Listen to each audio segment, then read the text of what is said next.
जे प्रसंग द्वारा प्रभु मान सहित कथा हेबे। आज प्रसंग होची डुबन द्वारा धर्म परिवर्तन करा जाए कि।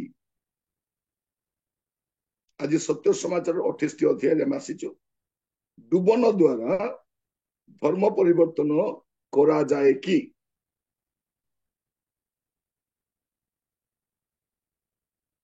ए दिन मानक आम देखु चारिआडे गोटे धर्म परिवर्तन करा जाउछि। ए प्रसंगटा आलोचना करा जाउछि।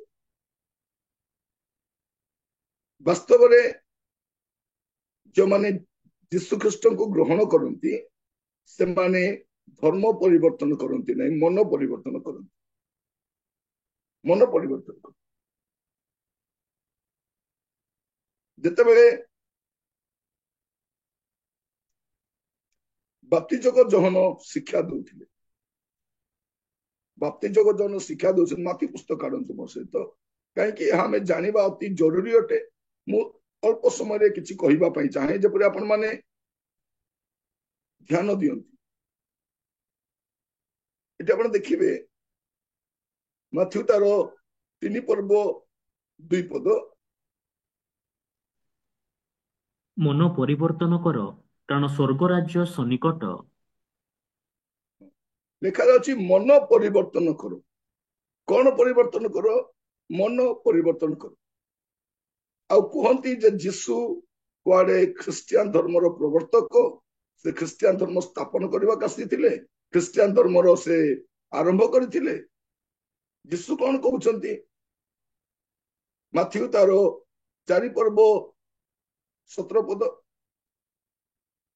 ସେହି ସମୟଠାରୁ ଯୀଶୁ ଘୋଷଣା କରିବାକୁ ଆରମ୍ଭ କରି କହିବାକୁ ଲାଗିଲେ, ମନ ପରିବର୍ତ୍ତନ କର କାରଣ ସ୍ୱର୍ଗ ରାଜ୍ୟ ସନ୍ନିକଟ।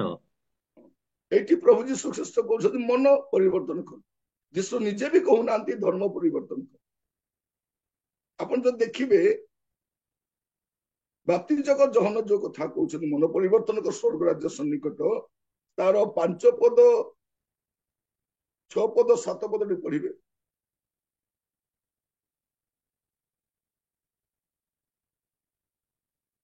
माथ्यू 5 पर्व माथ्यू 3 पर्व 5 6 7 ଯେତେବେଳେ ଜେରୁସାଲମ ଓ ସମଗ୍ର ଜିହୁଦା ପ୍ରଦେଶ ପୁଣି ଜର୍ଦ୍ଦନ ନିକଟବର୍ତ୍ତୀ ସମସ୍ତ ଅଞ୍ଚଳର ଲୋକମାନେ ବାହାରି ତାଙ୍କ ନିକଟକୁ ଆସିବାକୁ ଲାଗିଲେ, ଆଉ ଆପଣା ଆପଣା ପାପ ସ୍ୱୀକାର କରି ତାଙ୍କ ଦ୍ୱାରା ଜର୍ଦ୍ଦନ ନଦୀରେ ବାପ୍ତିଜିତ ହେଲେ। କିନ୍ତୁ ଫାରୁସି ଓ ସାଦୁକୀ ମାନଙ୍କ ମଧ୍ୟରୁ ଅନେକେ ବାପ୍ତିସ୍ମ ନିମନ୍ତେ ଆସୁଅଛନ୍ତି। ଏହା ଦେଖି ସେ ସେମାନଙ୍କୁ କହିଲେ, ରେ କାଳସର୍ପର ବଂଶ, ଆଗାମୀ କ୍ରୋଧରୁ ପଳାୟନ କରିବା ନିମନ୍ତେ କିଏ ତୁମମାନଙ୍କୁ ଚେତନା ଦେଲା? लिखा जाउछि जहन जते घोषणा करछथि मन परिवर्तन करो स्वर्ग राज्य सन्निकट, सेठी डुबन नेबा पई जेरुसालेम रु समग्र जिहुदा रु जर्दन निकटवर्ती अंचल रु फारूसी माने सादुकी माने भी आसुछन, जमाने ऑलरेडी से माने जिहुदी अटन। तो जिहुदी मान को धर्म रे धर्मांतरीकरण करा जिवो। लिखा जाउछि कोन आपण आपण पाप स्वीकार करी जल रे बाप्तिस्म हो।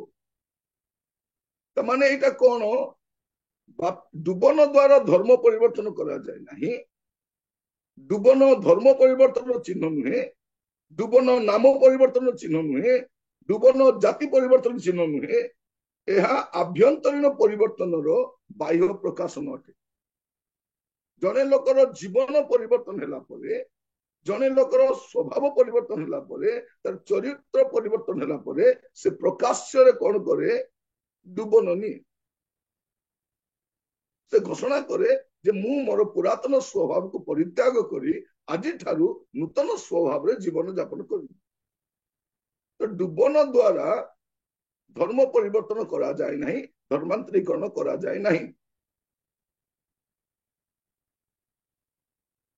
जेहेतु आम देश कौन होची आप देखिए अन्य कौन देश में डुबन दि जाए कार जाति परिवर्तन करा जाए, कार धर्म परिवर्तन करा जाए ना। यह कौन अटे? जने लोकर आभ्यंतरीण परिवर्तन बाह्य प्रकाशन अटे। प्रभु जीशु ख्रीष्ट भी कौन कहते ମନ ପରିବର୍ତ୍ତନ କର, କାରଣ ସ୍ୱର୍ଗ ରାଜ୍ୟ ସନ୍ନିକଟ। ଆଉ ଏଠି ଆମେ ଦେଖୁଛୁ ମାଥ୍ୟୁ ତାର 3 ପର୍ବ 15 ଆଉ 16 ପଦ।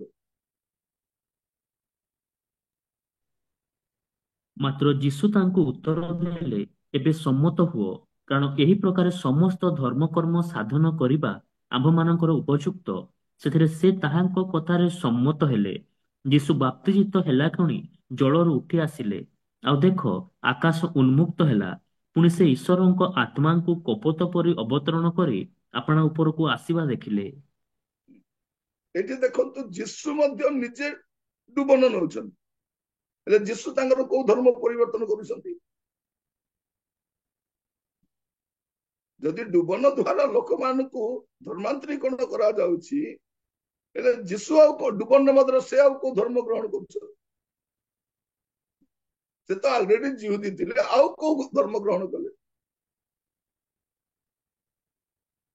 ଅନ୍ୟମାନେ ଡୁବନ ନେବା ପାଇଁ ଆସନ୍ତି କାହିଁକି? ପାପ ସ୍ୱୀକାର କରି ତୁମେ ଡୁବନ ନିଅ। ଯୀଶୁ କାହିଁକି ନଉଛନ୍ତି? ଏଇଟା ଗୋଟେ ଧର୍ମ କର୍ମ ଅଟେ, ଏଟା ଧର୍ମ ପରିବର୍ତ୍ତନ ନୁହେଁ। ଜଣେ ବ୍ୟକ୍ତି କଣ କରୁଛି? ତାର ପୁରାତନ ସ୍ୱଭାବକୁ, ପୁରାତନ ଜୀବନକୁ ସମାଧିସ୍ଥ କରିବା ପାଇଁ ଚାହୁଁଛି, ଆଉ ନୂଆ ସ୍ୱଭାବରେ ଚାଲିବା ପାଇଁ ଇଚ୍ଛା।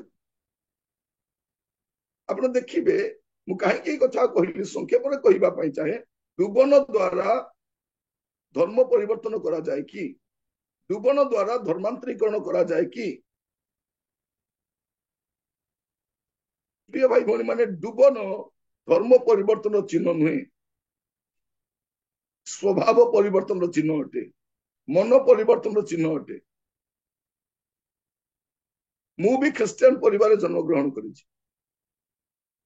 ମୋ ବାପା ମା ବି ଖ୍ରୀଷ୍ଟିଆନ, କିନ୍ତୁ ମୁଁ ବି ଡୁବନ ନେଇଛି। ହେଲେ ମୋର କୋଉ ଧର୍ମକୁ ପରିବର୍ତ୍ତନ? ମୁଁ ତ ଅଲରେଡି ଖ୍ରୀଷ୍ଟିଆନ ଥିଲି, ଆଉ ଡୁବନ ନେବା ଦ୍ୱାରା ଆଉ କୋଉ ଧର୍ମ ଗ୍ରହଣ କଲେ? ଆପଣ ମାନେ ମଧ୍ୟ ଯେଉଁମାନେ ଖ୍ରୀଷ୍ଟିଆନ ପରିବାର ଜନ୍ମଗ୍ରହଣ କରିଛନ୍ତି, ଅଲରେଡି ଖ୍ରୀଷ୍ଟିଆନ ନାମରେ ନାମିତ ଅଟନ୍ତି, ତେବେ ଆପଣ ଯୋଉ ଡୁବନ ନେଉଛନ୍ତି, ଆପଣଙ୍କର କୋଉ ଧର୍ମ ପରିବର୍ତ୍ତନ ହଉଛି? ତେଣୁ ଡୁବନ ନେବା ଦ୍ୱାରା ଜଣେ ଲୋକର ଜାତି ପରିବର୍ତ୍ତନ ହୁଏନି। ଆଜିକାଲି କଣ ହଉଛି? ମିଡିଆ ତାଙ୍କର, ନ୍ୟୁଜ ପେପର ତାଙ୍କର, ରିପୋର୍ଟର ତାଙ୍କର, ତେଣୁ ମିଡିଆରେ ବସି କଣ ବି କହି ଦଉଛନ୍ତି। ଯଦି ଆମର ବି 10ଟା ମିଡିଆ ଥାନ୍ତା, 10ଟା ନ୍ୟୁଜ ପେପର ଚ୍ୟାନେଲ ଥାନ୍ତା, ଆଉ 10ଟା ଆମର ସାମ୍ବାଦିକ ଥାନ୍ତେ, ଆମ ଲୋକ ମଧ୍ୟ ଗୋଟେ ଚ୍ୟାନେଲ ଖୋଲି କହିପାରିଥାନ୍ତେ ଯେ ଏଇଟା ଧର୍ମ ପରିବର୍ତ୍ତନ ଚିହ୍ନ ନୁହେଁ। ଡୁବନ ଦ୍ଵାରା ଲୋକଙ୍କୁ ଧର୍ମ ପରିବର୍ତ୍ତନ କରାଯାଏନି, ଏହା ସେ ଅଲରେଡି ପରିବର୍ତ୍ତନ ହେଇଛି, ତାର ପ୍ରକାଶନ।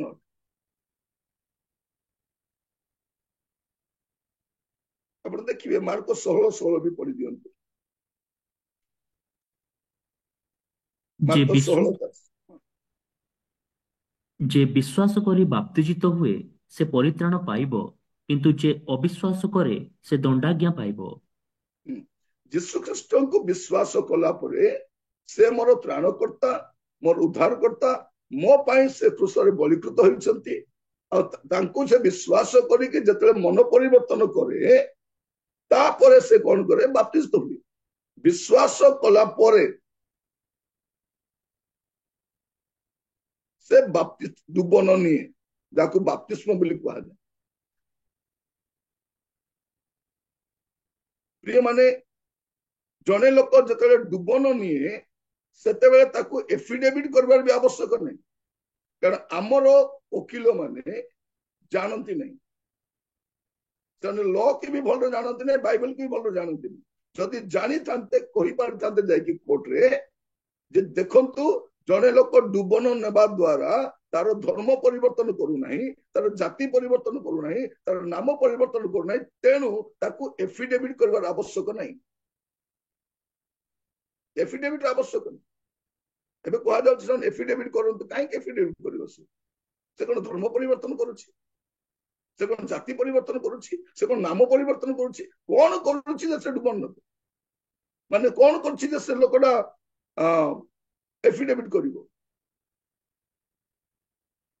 ପ୍ରିୟ ଭାଇ ଭଉଣୀ ମାନେ, ଖ୍ରୀଷ୍ଟିଆନ ସମ୍ପ୍ରଦାୟରେ ଆମର ପୁଅ ଝିଅ ମାନେ ମଧ୍ୟ ମଣ୍ଡଳୀ ମଧ୍ୟରେ ବଢିଲା ପରେ ଯେତେବେଳେ ସେମାନେ ପ୍ରଭୁ ଯୀଶୁ ଖ୍ରୀଷ୍ଟଙ୍କୁ ବିଶ୍ୱାସ କରନ୍ତି ତାଙ୍କୁ ବି ଡୁବନ ଦିଆଯାଏ। ସେଇଟା କଣ ତାଙ୍କୁ ଆଉ ଗୋଟେ ଜାତିକୁ ପରିବର୍ତ୍ତନ କରାଯାଏ କି? ମୁଁ ଯୋଉ କହୁଥିଲି ପ୍ରଭୁ ଯୀଶୁ ଖ୍ରୀଷ୍ଟ ନିଜେ ମଧ୍ୟ ସେ ଡୁବନ ନେଉଛନ୍ତି, ତାଙ୍କର କୋଉ ଜାତି ପରିବର୍ତ୍ତନ କରୁଛନ୍ତି? ଆପଣ ଦେଖିବେ ପ୍ରଥମ କରନ୍ତୀୟ ତାର 10 ପର୍ବ ତାର 2 ପଦ। ଆଉ ସମସ୍ତେ ସମୁଦ୍ର ମଧ୍ୟ ଦେଇ ଗମନ କଲେ, ପୁଣି ସମସ୍ତେ ମେଘ ଓ ସମୁଦ୍ରରେ ମୂଷାଙ୍କ ଉଦ୍ଦେଶ୍ୟରେ ବାପ୍ତିଜିତ ହେଲେ। ଏଠି ବି ଆମେ ଦେଖୁଛୁ ଲୋକମାନେ କଣ ହେଲେ? ବାପ୍ତିଜିତ ହେଲେ। କେତେ ଲୋକ ବାପ୍ତିଜିତ ହେଲେ? ଯେତେ ଲୋକ ମିଶ୍ରରୁ ବାହାରି ଆସିଛନ୍ତି ସେମାନେ ବାପ୍ତିଜିତ ହେଲେ। ଏମାନେ ତ ଅଲରେଡି ଜିହୁଦୀ ଲୋକ ଥିଲେ, ଏମାନେ ଅଲରେଡି ଈଶ୍ୱରଙ୍କୁ ବିଶ୍ୱାସ କରିବା ଲୋକମାନେ, ଏମାନେ ମିଶ୍ରୀୟ ଲୋକମାନେ ନୁହନ୍ତି। ଏମାନେ ସଦାପ୍ରଭୁଙ୍କୁ ବିଶ୍ୱାସ କରିବା ଲୋକ। ଆପଣ ଦେଖିବେ ଯାତ୍ରା ପୁସ୍ତକ 12 ପର୍ବ ତାର 37 ପଦ। ଅନନ୍ତରେ ଇସ୍ରାଏଲ ସନ୍ତାନମାନେ ବାଳକ ଛଡ଼ା ପ୍ରାୟ 6 ଲକ୍ଷ ପୁରୁଷ ପାଦ ଗତିରେ ରାମିସେସ୍ ଠାରୁ ସୁକତକୁ ଯାତ୍ରା କଲେ। କେତେ ଜଣ? 6 ଲକ୍ଷ ପୁରୁଷ। ସ୍ତ୍ରୀ ମାନଙ୍କ କଥା ଲେଖା ଯାଇନି, ଆଉ ପିଲାମାନଙ୍କ କଥା ଲେଖା ଯାଇନି। ଏମାନେ ସମସ୍ତେ କଣ କଲେ? ମିଶ୍ରରୁ ବାହାରି ଆସିଲେ ଆଉ ଏମାନେ ବାପ୍ତିସ୍ତ ହେଲେ। ଏହା ଦ୍ୱାରା କଣ ଏମାନଙ୍କର ଧର୍ମ ପରିବର୍ତ୍ତନ ହଉଛି, ନା ଜାତି ପରିବର୍ତ୍ତନ ହଉଛି, ନା ସେମାନଙ୍କର ଗୋତ୍ର ନା ନାମ ପରିବର୍ତ୍ତନ କରାଯାଉଛି? ତେଣୁ ଜାଣି ରଖନ୍ତୁ, ଡୁବନ ଦ୍ୱାରା ଧର୍ମ ପରିବର୍ତ୍ତନ କରାଯାଏ ନାହିଁ। ଯୋଉ ଲୋକ ଆଗରୁ ପରିବର୍ତ୍ତନ ହେଇଛି, ପରିବର୍ତ୍ତନ ହେଲା ପରେ କଣ ପରିବର୍ତ୍ତନ? ମନ ପରିବର୍ତ୍ତନ ହେଲା ପରେ, ଜୀବନ ପରିବର୍ତ୍ତନ ହେଲା ପରେ, ପୁରାତନ ସ୍ୱଭାବ ପରିବର୍ତ୍ତନ ହେଲା ପରେ ସେ ଲୋକ ଡୁବନ ନିଏ। ଏଇଟା ଧର୍ମ ପରିବର୍ତ୍ତନ ନୁହେଁ, ଏଇଟା ଆପଣ ବି ଜାଣି ରଖନ୍ତୁ। ନଚେତ କାଲିକି ଆପଣଙ୍କୁ ବି କେହି କହିବ ହଁ ହଁ ଆମେ ଜାଣିଛୁ ଡୁବନ ଦ୍ୱାରା ତୁମେ ଲୋକମାନଙ୍କୁ ପାଣିରେ ବୁଡେଇକି ଧର୍ମ ପରିବର୍ତ୍ତନ କରାଉଛ। ଯୀଶୁଙ୍କ ବିଷୟରେ କହିବା ପୂର୍ବରୁ ଜାଣିବା ଦରକାର ଯୀଶୁ କିଏ। ଖ୍ରୀଷ୍ଟିଆନିଟି ବିଷୟରେ କହିବା ପୂର୍ବରୁ ଖ୍ରୀଷ୍ଟିଆନ କିଏ ଜାଣିବା ଦରକାର। ମୁଁ ଆପଣଙ୍କୁ କହୁଥିଲି ମୁଁ ଖ୍ରୀଷ୍ଟିଆନ ପରିବାର ଜନ୍ମଗ୍ରହଣ କରିଛି। ମୋର ବାପା ମା ଜଣେ ଖ୍ରୀଷ୍ଟିଆନ, ମୋ ବାପା ମାଙ୍କର ବାପା ମା ବି ଖ୍ରୀଷ୍ଟିଆନ। କୌଣସି ଲୋଭ ପ୍ରଲୋଭନରେ ଖ୍ରୀଷ୍ଟିଆନ ହିଁ ନଥିଲେ ସେମାନେ, କୌଣସି ଲୋଭ ପ୍ରଲୋଭନ ନୁହେଁ। ମୋ ବାପା ଜଣେ ଟିଚର ଥିଲେ, ମୋ ବାପା ମାନେ ବି ଧନୀ ଥିଲେ, ମା ଘରେ ବି ଧନୀ ଥିଲେ, ସେଇ ସମୟର ଜମିଦାର ଥିଲେ। କୌଣସି ପ୍ରଲୋଭନରେ ଶିକାର ହେଇକି ନୁହେଁ। ଯେତେବେଳେ ଜାଣିଲେ ଯେ ଯୀଶୁ ଖ୍ରୀଷ୍ଟ ହିଁ ବାସ୍ତବରେ ତ୍ରାଣକର୍ତ୍ତା, ସେମାନେ ପ୍ରକୃତି ପୂଜା ଛାଡିକି, ଆମ ଘର ଲୋକ କେବେ ବି ଆକୃତି ପୂଜା କରିନାହାନ୍ତି, କେବେ ବି କରିନାହାନ୍ତି। ଏ ଯୋଉ ଆକୃତି ଆସିଲା, ଯେମାନେ ଭାରତରୁ ବାହାରୁ ଆସିଲେ ସେମାନେ ଆକୃତି ନେଇକି ଆସିଲେ। ଭାରତୀୟ ମାନେ ପ୍ରକୃତି ପୂଜା କରିବା ଲୋକ। ଆମ ଘରେ କୌଣସି ଦେବ ଦେବୀର ମୂର୍ତ୍ତି କେବେ ବି ଦେଖାଯାଇନି, ନହେଲେ ଛୋଟିଆ ଜିନିଷ ବି ରହିବା କଥା ଗଲେ କିଛି ନାହିଁ। ମୁଁ ଖ୍ରୀଷ୍ଟିଆନ ପରିବାରରେ ଜନ୍ମଗ୍ରହଣ କରିଥିଲେ ମଧ୍ୟ ମୁଁ ଡୁବନ ବାପ୍ତିସ୍ମ ନେଇଛି। ତା ଦ୍ୱାରା କଣ ମୋର ଧର୍ମ ପରିବର୍ତ୍ତନ ହେଇଛି? ମୋର ଯୋଉ ନାମ ସେଇ ନାମ ଅଛି, ମୋ ବାପାଙ୍କ ନାମ ଯାହା ତାହା ଅଛି। ମୁଁ ଖ୍ରୀଷ୍ଟିଆନ ହିଁ ଅଛି, ଆଉ କିଛି ହେଇନି। ତେଣୁ ଜଣେ ଲୋକ ସେ ଖ୍ରୀଷ୍ଟିଆନ ପରିବାର ହଉ ବା ଅଣଖ୍ରୀଷ୍ଟିଆନ ପରିବାର ହଉ, କୋଉ ଜାତି ବା କୋଉ ଧର୍ମର ହଉ, ଯେତେବେଳେ ସେ ଯୀଶୁକୁ ଗ୍ରହଣ କରୁଛି, ମୁଁ ପୁଣି କହି ରଖେ, ଯୀଶୁକୁ ଗ୍ରହଣ କରିବା ଦ୍ୱାରା ଜଣେ ଲୋକର ଧର୍ମ ପରିବର୍ତ୍ତନ ହୁଏ ନାହିଁ, ମନ ପରିବର୍ତ୍ତନ ହୁଏ। ତାର ଜୀବନ ପରିବର୍ତ୍ତନ, ସ୍ୱଭାବ ପରିବର୍ତ୍ତନ ହୁଏ। ତାପରେ ସେ ପ୍ରକାଶ୍ୟରେ ଘୋଷଣା କରେ ଯେ ମୁଁ ଯୀଶୁଙ୍କୁ ବିଶ୍ୱାସ କରୁଛି। ଆଉ ଏଇଟା କଣ? ତାର ଆଭ୍ୟନ୍ତରୀଣ ପରିବର୍ତ୍ତନର ବାହ୍ୟ ପ୍ରକାଶନ ଡୁବନ ଅଟେ। ଆପଣ ମସ୍ତ ଖୋଲନ୍ତୁ ପ୍ରେରିତ ତାର 9 ପର୍ବ, ପ୍ରେରିତ 9 ଅଧ୍ୟାୟ ସେଠି ମଧ୍ୟ ଆପଣ ଦେଖିପାରିବେ ତାର ପ୍ରେରିତ ପର୍ବ ତାର 17-18 ପଦ। ସେଥିରେ ହନନୀୟ ପ୍ରସ୍ଥାନ କରି ସେହି ଗୃହରେ ପ୍ରବେଶ କଲେ, ପୁଣି ତାଙ୍କ ଉପରେ ହସ୍ତାର୍ପଣ କରି କହିଲେ, ସାଉଲ ଭାଇ, ପ୍ରଭୁ ଅର୍ଥାତ୍ ଯେଉଁ ଯୀଶୁ ତୁମ୍ଭର ଆସୁଥିବା ପଥରେ ତୁମ୍ଭକୁ ଦର୍ଶନ ଦେଲେ, ତୁମ୍ଭେ ଯେପରି ଦୃଷ୍ଟିପ୍ରାପ୍ତ ହୁଅ ଓ ପବିତ୍ର ଆତ୍ମାରେ ପରିପୂର୍ଣ୍ଣ ହୁଅ, ଏଥି ନିମନ୍ତେ ସେ ମୋତେ ପ୍ରେରଣ କରିଅଛନ୍ତି।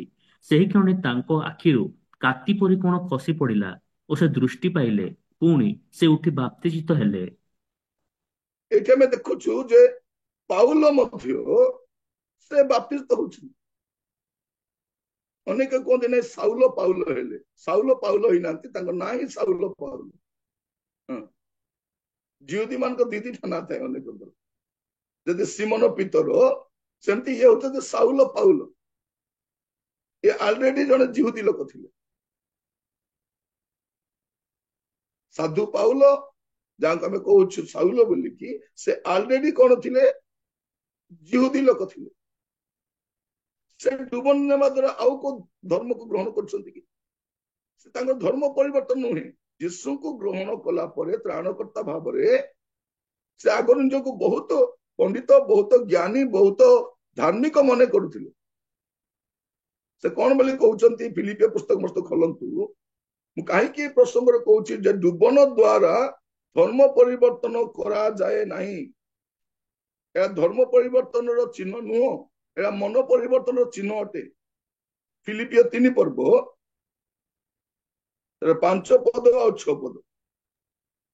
ମୁଁ ଅଷ୍ଟମ ଦିନରେ ସୁନ୍ନତ ପ୍ରାପ୍ତ ଇସ୍ରାଏଲ ବଂଶଜାତ ବିନ୍ୟାମିନ ଗୋଷ୍ଠୀୟ ଏବ୍ରିୟ ରକ୍ତଜାତ ଜଣେ ଏବ୍ରିୟ, ବ୍ୟବସ୍ଥା ପାଳନ ସମ୍ବନ୍ଧରେ ଜଣେ ଫାରୁସୀ, ଉଦ୍ଯୋଗ ସମ୍ବନ୍ଧରେ ମଣ୍ଡଳୀର ଜଣେ ତାଡ଼ନାକାରୀ, ପୁଣି ବ୍ୟବସ୍ଥାଗତ ଧାର୍ମିକତା ସମ୍ବନ୍ଧରେ ନିର୍ଦ୍ଦୋଷ ଦେଖାଯାଇଥିଲି। ଇଏ କଣ କହୁଛନ୍ତି? ମୁଁ ଅଷ୍ଟମ ଦିନର ସୁନ୍ନତ, ପ୍ରଭୁ ଯୀଶୁ ଖ୍ରୀଷ୍ଟ ମଧ୍ୟ ଅଷ୍ଟମ ଦିନର ସୁନ୍ନତ ହେଇଥିଲେ। ସେ ମଧ୍ୟ କଣ କରୁଛନ୍ତି? ଡୁବନ ନଉଛନ୍ତି। ଇଏ ମଧ୍ୟ ଅଷ୍ଟମ ଦିନ ସୁନ୍ନତ, ଇଏ ବି ଡୁବନ ନଉଛନ୍ତି। ଇଏ କହୁଛନ୍ତି ମୁଁ ଇସ୍ରାଏଲ ବଂଶଜାତ ବିନ୍ୟାମିନ ଗୋଷ୍ଠୀୟ ଏବ୍ରିୟ ରକ୍ତଜାତ ଜଣେ ଏବ୍ରିୟ, ବ୍ୟବସ୍ଥା ପାଳନ ଜଣେ ଫାରୁସୀ, ଉଦ୍ଯୋଗ ସମ୍ବନ୍ଧରେ ମଣ୍ଡଳ ତାଡ଼ନକାରୀ, ବ୍ୟବସ୍ଥାଗତ ଧାର୍ମିକତା ସମ୍ବନ୍ଧରେ ନିର୍ଦ୍ଦୋଷ ଦେଖାଯାଇଥିଲି। କିନ୍ତୁ ଏସବୁ ହେଲା ପରେ ମଧ୍ୟ ଯେତେବେଳେ ଯୀଶୁଙ୍କ ପ୍ରକାଶ ପାଇଲେ, ଯୀଶୁଙ୍କ ଦର୍ଶନ ପାଇଲେ, ସେ କଣ ବୋଲି କହୁଛନ୍ତି? ତିମୋଥୀକୁ ଲେଖିବା ସମୟରେ ତାଙ୍କ ପତ୍ରରେ, ପ୍ରଥମ ତିମୋଥୀ ତାର ପ୍ରଥମ ଅଧ୍ୟାୟ 15 ପଦ। ଏଇ ସମ୍ବାଦ ମଧ୍ୟ ଆପଣ ଅନ୍ୟମାନଙ୍କୁ ସେୟାର କରିପାରିବେ। କାହିଁକି ଦିନମାନଙ୍କ ଲୋକ କଣ କହୁଛନ୍ତି ଯେ ଖ୍ରୀଷ୍ଟିଆନ ମାନେ ବା ବାଳକ ପ୍ରଚାରକ ମାନେ, ମିଶନାରୀ ମାନେ କଣ କରୁଛନ୍ତି? ଲୋକମାନଙ୍କୁ ଡୁବନ ଦେଇକି ଧର୍ମ ପରିବର୍ତ୍ତନ କରାଉଛନ୍ତି, ଧର୍ମାନ୍ତରୀକରଣ କରାଉଛନ୍ତି। ଏହା ଧର୍ମ ପରିବର୍ତ୍ତନ ଚିହ୍ନ ନୁହଁ। ସେମାନେ ବି ଜାଣିବା ଦରକାର। ଯଦି କେହି କାଲିକି ଯୀଶୁକୁ ଗ୍ରହଣ କରୁଛି, ସେ ଡୁବନ ନେବା ପାଇଁ ପଶ୍ଚାତପଦ ହେବା କଥା ନୁହଁ। ଆଉ ଏଫିଡେଭିଟ ମଧ୍ୟ ଆବଶ୍ୟକ ନୁହଁ। ମୁଁ ତ କହୁଛି ଆମର ଖ୍ରୀଷ୍ଟିଆନ ଏଡଭୋକେଟ ମାନେ, ତେଣୁ ସିନିୟର ଏଡଭୋକେଟ ମାନେ, ସେମାନେ କୋର୍ଟକୁ ଯାଇ କୁହନ୍ତୁ, ଆଜ୍ଞା ଆମେ କନଭର୍ସନ କରୁନାହୁଁ ରିଲିଜିୟନର, ଡୁବନ ଦ୍ୱାରା ସେଥିପାଇଁ ଏଫିଡେଭିଟ ଦରକାର ନାହିଁ ବୋଲି ପିଟିସନ ପକାଇବା ଦରକାର। ସେମାନେ ବି ଜାଣିବା ଦରକାର। କାରଣ ଜଜ ମାନେ ବହୁତ ପାଠ ପଢିଛନ୍ତି, କିନ୍ତୁ ବାଇବଲର ସତ୍ୟତା ଜାଣନ୍ତିନି। ତେଣୁ ହୁଏତ ବାକି ଜାଗତିକ ଲ ବିଷୟରେ ପରିପକ୍ୱ ଅଟନ୍ତି, ବହୁତ ଅଭିଜ୍ଞ ଅଟନ୍ତି, ବାଇବଲ ଜାଣନ୍ତିନି। ସେମାନଙ୍କୁ ଯାହା ଉପସ୍ଥାପନା କରାଗଲା କଣ କରିବା ପାଇଁ? ଯେପରି ଖ୍ରୀଷ୍ଟିଆନ ହେବାରୁ ରୋକା ଯାଇପାରିବ, ସେ କଟକଣା ସୃଷ୍ଟି କରିବା ପାଇଁ ଏଇ ନିୟମ ଅଣାଯାଇଛି। ଧର୍ମାନ୍ତରୀକରଣ କରାଯାଏନି। ଆଉ ଡୁବନ ତ ଧର୍ମ ପରିବର୍ତ୍ତନ ଚିହ୍ନ ନୁହଁ। ଯୋଉ ଲୋକ ଆଗରୁ ପରିବର୍ତ୍ତନ ହେଇସାରିଛି, ବିଶ୍ୱାସ କରି ଯୀଶୁଙ୍କୁ ଗ୍ରହଣ କରିସାରିଛି, ସେଇ ଲୋକ ଡୁବନ ନେଉଛି। ଏଟା ଆମେ ଦେଖୁଥିଲୁ, ପାଉଲ ଜଣେ ବିଜ୍ଞ ଲୋକ, ଗୋଟେ ଅଶିକ୍ଷିତ ଲୋକ ନୁହଁ, ଗୋଟେ ଗାଉଁଲି ଲୋକ ନୁହଁ। ସେ ଲୋକ କଣ? ଅଲରେଡି ସେ ଲୋକ ବିଜ୍ଞ ଲୋକଟା। ସେଇ ଲୋକ ଜିହୁଦୀ, ସେ ବ୍ୟବସ୍ଥାଗତ ଧାର୍ମିକତା ସମ୍ବନ୍ଧରେ ନିର୍ଦ୍ଦୋଷ ଦେଖାଯିବା ଲୋକ, ଅଷ୍ଟମ ଦିନରେ ଅଲରେଡି ସୁନ୍ନତ ପାଇଛନ୍ତି। ସେ ଲୋକ ଡୁବନ ନେଉଛନ୍ତି। କାହିଁକି ନେଉଛନ୍ତି? ପ୍ରଥମ ତିମୋଥୀ ପ୍ରଥମ ଅଧ୍ୟାୟ ତାର 15 ପଦ। ପାପୀମାନଙ୍କୁ ପରିତ୍ରାଣ କରିବା ନିମନ୍ତେ ଖ୍ରୀଷ୍ଟ ଯୀଶୁ ଯେ ଜଗତରେ ଅବତୀର୍ଣ୍ଣ ହେଲେ, ଏହି ବାକ୍ୟ ବିଶ୍ୱାସ ଓ ସର୍ବତ ଭାବେ ଗ୍ରହଣଯୋଗ୍ୟ, ସେହି ପାପୀମାନଙ୍କ ମଧ୍ୟରେ ମୁଁ ପ୍ରଧାନ। କଣ ଯେତେବେଳେ ଜଣେ ଲୋକ ମୁଁ ପାପୀ ବୋଲି ଜାଣିନିଏ ଯେ ମୁଁ ଜଣେ ପାପୀ ଆଉ ମତେ ପରିତ୍ରାଣ କରିବା ନିମନ୍ତେ ଯୀଶୁ ଖ୍ରୀଷ୍ଟ ଜଗତରେ ଅବତୀର୍ଣ୍ଣ ହେଲେ, ସେ ଜଗତକୁ ଆସିଲେ, ସେ ଥିଲେ ପାଇଁ ଆସିଲେ। ପ୍ରଭୁ ଯୀଶୁ ଖ୍ରୀଷ୍ଟ 2000 ବର୍ଷର ନୁହନ୍ତି, ସେ ଜନ୍ମ ହେବାରୁ ନାହାନ୍ତି, ସେ ଥିବାରୁ ଜନ୍ମ ହେଇଛନ୍ତି, ସେ ଆସିଅଛନ୍ତି ମାନବର ପରିତ୍ରାଣ ନିମନ୍ତେ। ଲେଖାଯାଉଛି କଣ? ପାପୀ ମାନଙ୍କୁ ପରିତ୍ରାଣ କରିବା ନିମନ୍ତେ, ଯେତେ ଜଣ ପାପ କରିଛନ୍ତି ପାପୀ ମାନଙ୍କୁ ପରିତ୍ରାଣ କରିବା ନିମନ୍ତେ ଖ୍ରୀଷ୍ଟ ଯୀଶୁ ଯେ ଜଗତରେ ଅବତୀର୍ଣ୍ଣ ହେଲେ, ଏହି ବାକ୍ୟ ବିଶ୍ୱାସ ଓ ସର୍ବତ ଭାବେ ଗ୍ରହଣ ଯୋଗ୍ୟ। ସେଇ ପାପୀ ମାନଙ୍କ ମଧ୍ୟରେ ଯିଏ କିନ୍ତୁ ଧାର୍ମିକ ବୋଲି କହୁଥିଲେ, ଜଣେ ଧର୍ମାନ୍ଧ ବ୍ୟକ୍ତି ଯେ ଭାବୁଥିଲେ ମୋର ଏସବୁ ଯଥେଷ୍ଟ ବୋଲିକି, ଯେତେବେଳେ ଯୀଶୁଙ୍କୁ ଜାଣିଲେ ପାପ ସ୍ୱୀକାର କରିକି ସେ କଣ କରୁଛନ୍ତି? ସେ ଜଳରେ ଡୁବନ ନେଉଛନ୍ତି। ତେଣୁ ଯୀଶୁ ବି ଡୁବନ ନେଲେ, ତାଙ୍କର ବି ଧର୍ମ ପରିବର୍ତ୍ତନ ହେଇନାହିଁ। ଏଠି ଆମେ ଦେଖୁଛୁ ଇସ୍ରାଏଲୀୟ ମାନେ ନେଲେ ଧର୍ମ ପରିବର୍ତ୍ତନ ନୁହେଁ, ତେଣୁ ଆଉ କୋଉ ଧର୍ମକୁ ପରିବର୍ତ୍ତନ ନେବେ? ଏଠି ଦେଖୁଛୁ ପାଉଲ ମଧ୍ୟ ଡୁବନ ନେଲେ। ଇଏ ମଧ୍ୟ ମୋର ପ୍ରିୟ ଭାଇ ଭଉଣୀ ମାନେ, ପ୍ରଭୁ ଆଜି ଆମମାନଙ୍କୁ ତାଙ୍କର ବାକ୍ୟ ଜରିଆରେ ସେ କଥା ହଉଛନ୍ତି। ଆମେ ଜାଣି ରଖୁ ଏହା କଣ ଅଟେ? ଏହା ଧର୍ମ ପରିବର୍ତ୍ତନର ଚିହ୍ନ ନୁହେଁ, ଧର୍ମ ପରିବର୍ତ୍ତନ ଚିହ୍ନ ନୁହେଁ। ପ୍ରଭୁ ଆଜି ତାଙ୍କର ବାକ୍ୟ ଦ୍ଵାରା ଆମମାନଙ୍କ ସହିତ କଥା ହଉଛନ୍ତି, ଆମମାନଙ୍କୁ ସୁଶିକ୍ଷିତ କରାଉଛନ୍ତି। ଆପଣ ଯଦି ଦେଖିବେ, ଇଥିଓପିଆରୁ ଜଣେ ଲୋକ ଯାଉଥିଲେ ରାସ୍ତାରେ, ଆପଣ ପ୍ରେରିତ 8 ପର୍ବରେ ଦେଖିବେ 27 ପଦ। ସେଥିରେ ସେ ଉଠି ଗମନ କଲେ, ଆଉ ଦେଖ, ଇଥିଓପିଆ ଦେଶୀୟମାନଙ୍କ କାଣ୍ଡାକି ନାମ୍ନୀ ରାଣୀଙ୍କର ଅଧୀନସ୍ଥ ଜଣେ ଉଚ୍ଚ ପଦ ପ୍ରାପ୍ତ ଇଥିଓପିଆର ନପୁଂସକ, ଯେ ତାଙ୍କ ସମସ୍ତ ଧନ ଭଣ୍ଡାରର ବେବର୍ତ୍ତା ଥିଲେ, ସେ ପୂଜା କରିବା ନିମନ୍ତେ ଜେରୁସାଲମକୁ ଆସିଥିଲେ। ସେ ଆସିଥିଲେ, ତାପରେ ସେ କଣ ଗଲା ବେଳେ ସେ ଶାସ୍ତ୍ର ପାଠ କରୁଛନ୍ତି, କିଛି ବୁଝି ପାରୁନାହାନ୍ତି। ତାଙ୍କୁ ଯାଇକି ରାସ୍ତାରେ ଫିଲିପ ବୁଝେଇ ଦଉଛନ୍ତି। ବୁଝେଇଲା ପରେ ସେ କଣ ବୋଲି କହୁଛନ୍ତି? ଆପଣ ଦେଖିବେ 36 ପଦ ଆଉ 37 ପଦ। ଆଉ ସେମାନେ ପଥରେ ଯାଉ ଯାଉ କୌଣସି ଗୋଟେ ଜଳାଶୟ ନିକଟରେ ଉପସ୍ଥିତ ହେଲେ। ସେଥିରେ ନପୁଂସକ କହିଲେ, ଏଠାରେ ତ ଜଳ ଅଛି, ମୋର ବାପ୍ତିଜିତ ହେବା ନିମନ୍ତେ କଣ ବାଧା ଅଛି? ଫିଲିପ କହିଲେ, ଆପଣ ସମସ୍ତ ଅନ୍ତଃକରଣ ସହିତ ଯଦି ବିଶ୍ୱାସ କରନ୍ତି ତାହେଲେ ହୋଇପାରେ। ସେଥିରେ ସେ ଉତ୍ତର ଦେଲେ, ଯୀଶୁ ଖ୍ରୀଷ୍ଟ ଯେ ଈଶ୍ୱରଙ୍କ ପୁତ୍ର, ଏହା ମୁଁ ବିଶ୍ୱାସ କରୁଅଛି। ତା ତଳ ପଦ ପଢନ୍ତୁ। ପୁଣି ସେ ରଥ ଠିଆ କରିବାକୁ ଆଜ୍ଞା ଦେଲେ, ଆଉ ଫିଲିପ ଓ ନପୁଂସକ ଉଭୟ ଜଳ ଭିତରକୁ ଓହ୍ଲାଇ ଗଲେ, ଆଉ ଫିଲିପ ତାଙ୍କୁ ବାପ୍ତିସ୍ମ ଦେଲେ। ଏଇଠି ଆମେ ଦେଖୁଛୁ ଏ ଇଥିଓପିଆର ଲୋକର କଣ ସେ ଜିହୁଦୀ ହେଲା କି? ତାର ଧର୍ମ ପରିବର୍ତ୍ତନ ହେଲା କି? ସେ ସେଇ ଲୋକ, ସେଇ ବ୍ୟକ୍ତି ଯେତେବେଳେ ଯୀଶୁ ଖ୍ରୀଷ୍ଟଙ୍କୁ ଗ୍ରହଣ କଲା, ତାର ତ୍ରାଣକର୍ତ୍ତା ଭାବରେ ସେ ଗ୍ରହଣ କରୁଛି, ତାପରେ ସେ ଡୁବନ ନେଉଛି। ଜଣେ ଲୋକ ଯେତେବେଳେ ଯୀଶୁଙ୍କୁ ଗ୍ରହଣ କରେ, ହୃଦୟରେ ବିଶ୍ୱାସ କରେ, ତାପରେ ସେ ଡୁବନ ନିଏ। ଡୁବନ ଦ୍ଵାରା ଧର୍ମ ପରିବର୍ତ୍ତନ କରାଯାଏ ନାହିଁ, ଏହା ମନ ପରିବର୍ତ୍ତନର ଗୋଟେ ଚିହ୍ନ ଅଟେ। ତାର ପାପ ସ୍ୱୀକାର କଲା ପରେ ସେ ଜଳରେ ଡୁବନ ନିଏ। ଏହା ଧର୍ମ ପରିବର୍ତ୍ତନ ନୁହେଁ, ଏଟା ଧର୍ମାନ୍ତରୀକରଣ ନୁହେଁ। ଏଟା ମୁଁ ବାଇବଲରୁ କହୁଛି, ମୁଁ କୋଉଠୁ ଇଆଡୁ ସିଆଡୁ ବହିକୁ ଚଟି ବହି ଗୁଡାକ ପଢି କହୁନାହିଁ। ଆଜିକାଲି ଆମେ ଦେଖୁଛୁ ଲୋକମାନେ କିଏ କେ ଲେଖିଲା ଚଟି ବହି ଗୁଡାକ ପଢିକି ଆର୍ଗୁମେଣ୍ଟ, ଆଗ ବାଇବଲ ପଢ। ଆଉ ଆମେ ଉତ୍ତର ଦେବା ପାଇଁ ଆମକୁ ମଧ୍ୟ ବାଇବଲ ବାହାରେ ଯିବା ଦରକାର ନାହିଁ। ବାଇବଲ ଯାହା କହୁଛି ମାନବ ଜାତି ଜାଣିବା ଦରକାର। ଯାହା ଲେଖା ଯାଇ ନାହିଁ, ଲେଖା ଯାଇନି।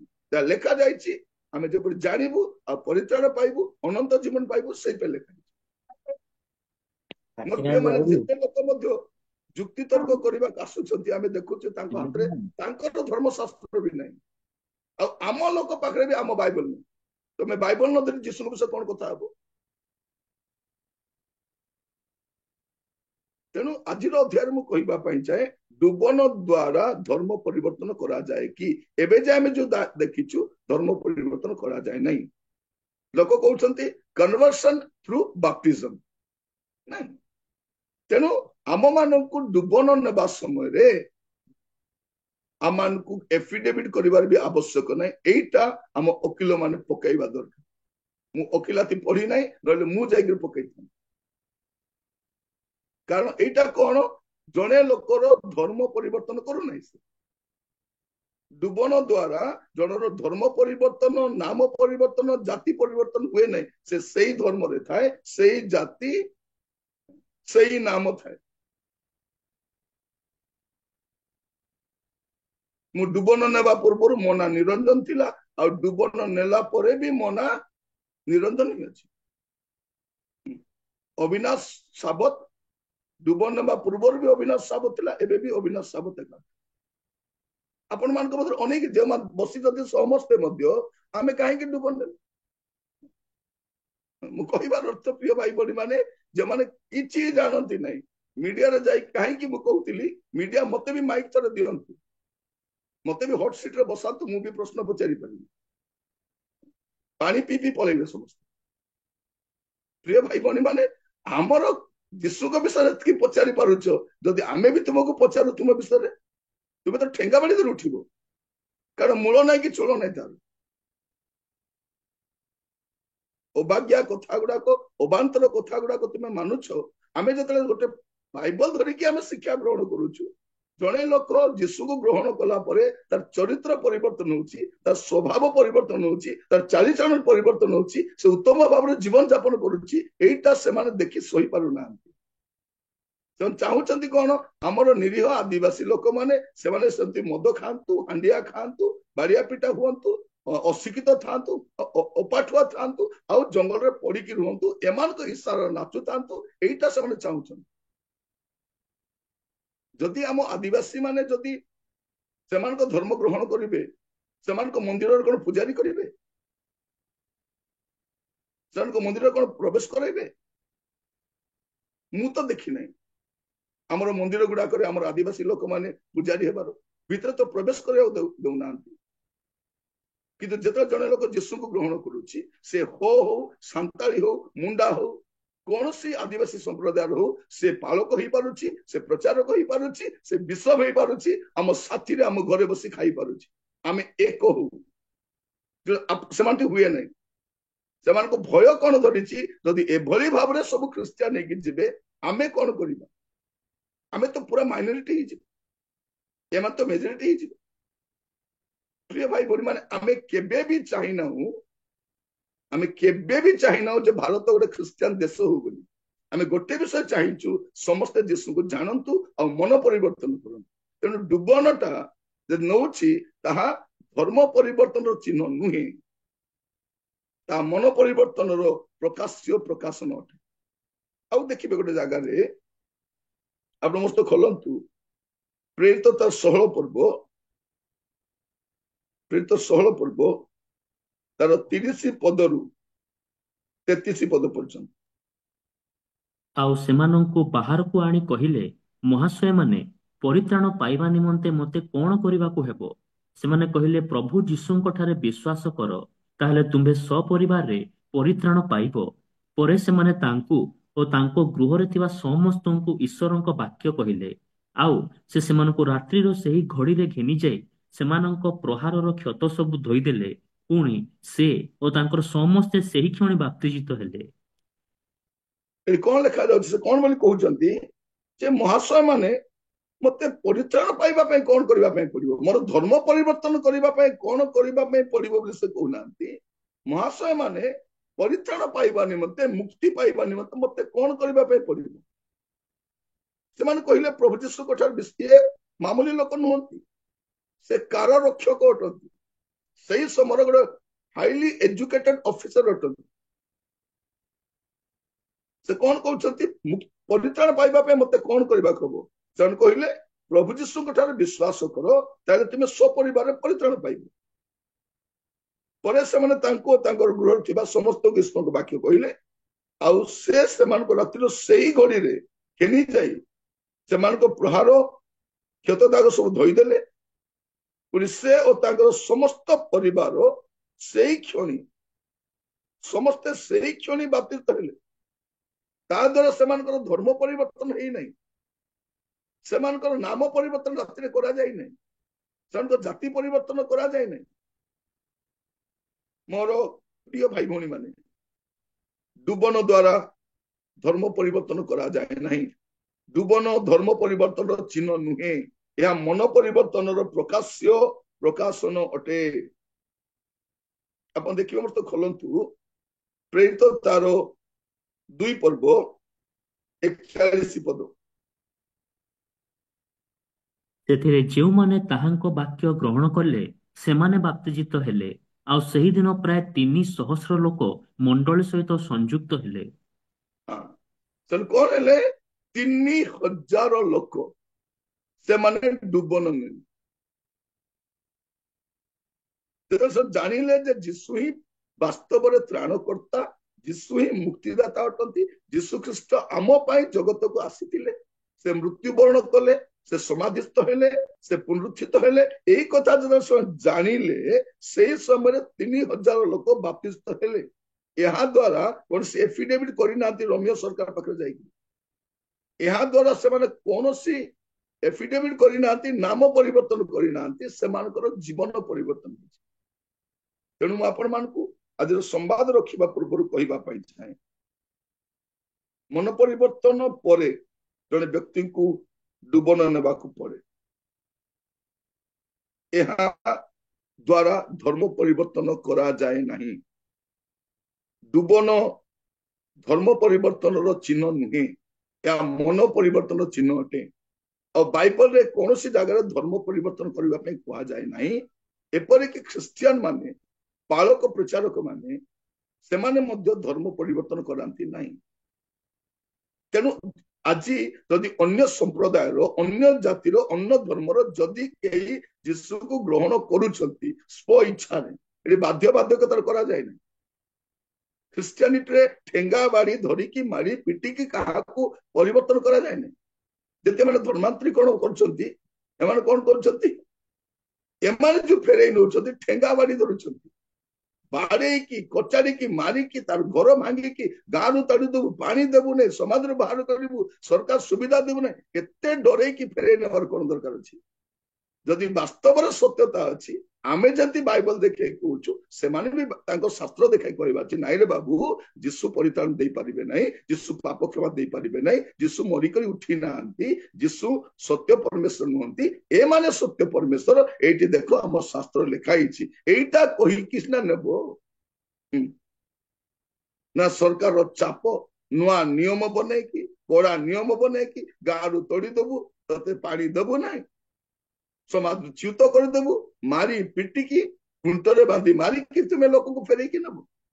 ତା ମାନେ କଣ? ସତ୍ୟତା ନଥିବା ଗୋଟେ ଧର୍ମ ସେଇଟା। ଯଦି ସତ୍ୟତା ଥାନ୍ତା, ଶାସ୍ତ୍ର ଦେଖେଇକି ଲୋକମାନଙ୍କୁ କହିପାରିଥାନ୍ତା। ତେଣୁ ଆଜି ମୁଁ ଆପଣମାନଙ୍କୁ କହିବା ପାଇଁ ଚାହେଁ, ଡୁବନ ଯୀଶୁକୁ ଗ୍ରହଣ କଲା ପରେ ନିହାତି ଆବଶ୍ୟକ ଅଛି। ଖ୍ରୀଷ୍ଟିଆନ ସମ୍ପ୍ରଦାୟର ଲୋକ ହେଲେ ମଧ୍ୟ ତାକୁ ଆବଶ୍ୟକ ଅଛି।